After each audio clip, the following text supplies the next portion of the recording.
আউযু বিল্লাহি মিনাশ শাইতানির রাজিম বিসমিল্লাহির রহমানির রহিম নাহমাদুহু ওয়া নুসাল্লি আলা রাসূলিহিল কারীম।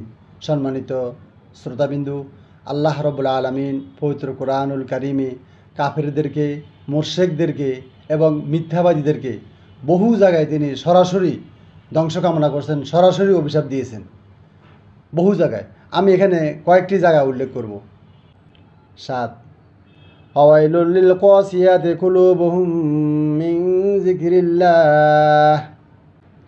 যাদের অন্তর মন আল্লাহ তাআলার স্মরণের ব্যাপারে কঠোর, তাদের জন্য ধ্বংস, তাদের জন্য দুর্ভোগ। সূরা জুমার আয়াত 22। 8 ওয়াস্তাগফিরুহু ওয়া ওয়াইলুল লিল মুশরিকিন। তোমরা তার নিকট ক্ষমা প্রার্থনা করো। এখানে তার নিকট মানে আল্লাহর নিকট। ওয়াইলুল লিল মুশরিকিন, মুশরিকদের জন্য ধ্বংস। সূরা হামিম আর সাজদা আয়াত 6। 9 ফাওয়াইলুল লিল্লাযিনা যালামু মিন আযাবি ইয়াউমিন আলীম। আর জালিমদের জন্য রয়েছে ধ্বংস এবং যন্ত্রণাদায়ক দিবসের আযাব।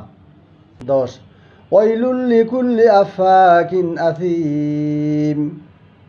প্রত্যেক মিথ্যাবাদী পাপাচারীর জন্য ধ্বংস।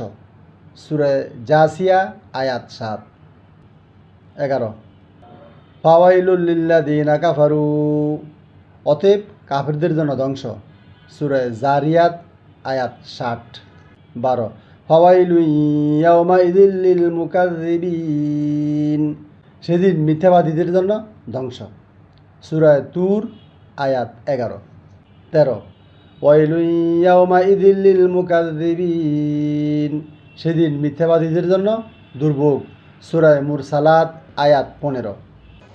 আসসালামু আলাইকুম ওয়া রাহমাতুল্লাহি ওয়া বারাকাতুহু।